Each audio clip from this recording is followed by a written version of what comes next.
The Yamaha RD400 had a relatively short lifespan and was produced between 1976 to 1979, having been first introduced in the summer of 1975.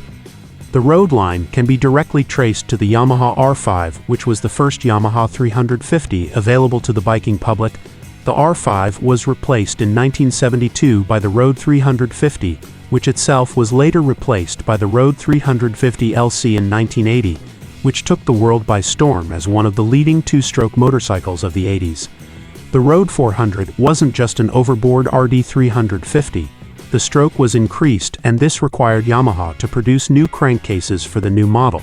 It was a whole new machine produced to capitalize on the success of its predecessor while bringing something new to the table, and it has become an icon within its own right.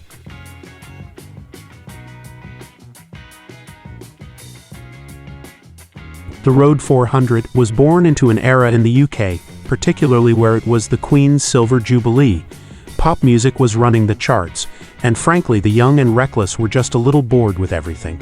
Enter the Sex Pistols, ushering in a wave of punk music and anarchy in the UK.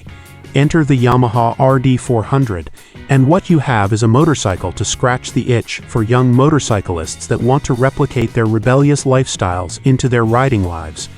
The Road 350 engine was copied as a base, but new crankcases were produced, and the engine was rubber-mounted to reduce some of the vibrations that plagued the preceding model. In an attempt to prevent the bike from pulling wheelies, the engine was tilted forward to put more weight at the front.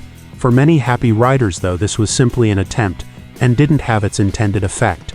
The engine was highly delicate and sensitive in response to the throttle, so required a great deal of care from the rider to execute the right amount of throttle to gain the power desired.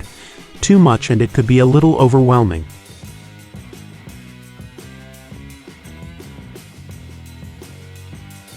The rev range on the new engine gets rushed through with a great deal of rapidity. There is no calm and collected acceleration to be found throughout any of the gears. One thing to note is that the engine is significantly quieter than the previous RD350, as Yamaha went out of their way to make it so.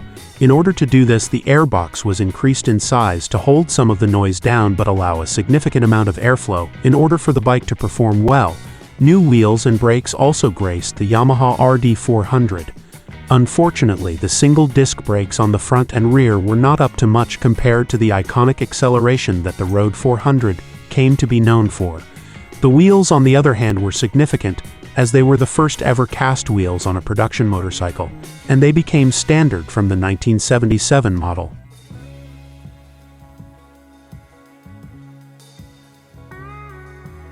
In terms of handling, the bike was great for darting into corners and pulling you back out of them.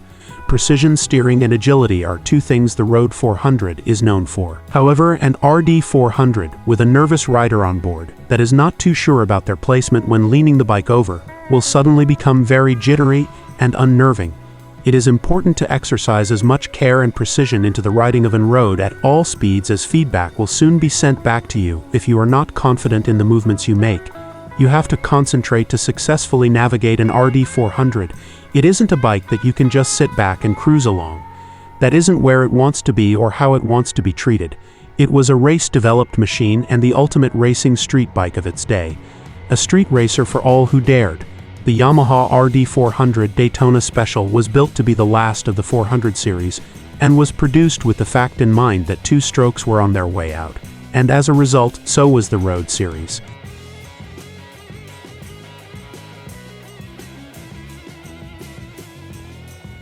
The Road 400 is significant for sporting the first ever cast wheels seen on a production motorcycle.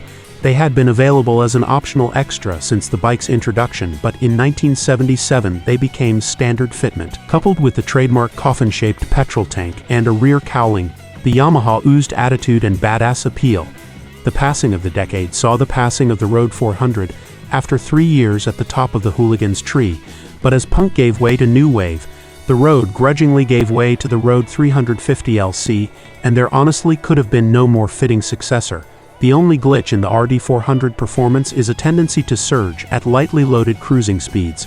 It's particularly annoying while riding in traffic. The only remedy is to accelerate slightly or shift into a higher gear to increase engine load. Other than this complaint about surging, the RD400 never fails to provide a comfortable ride. The rubber-mounted engine, exhaust pipes, foot pegs, handlebars, and gas tank filter out most of the vibrations.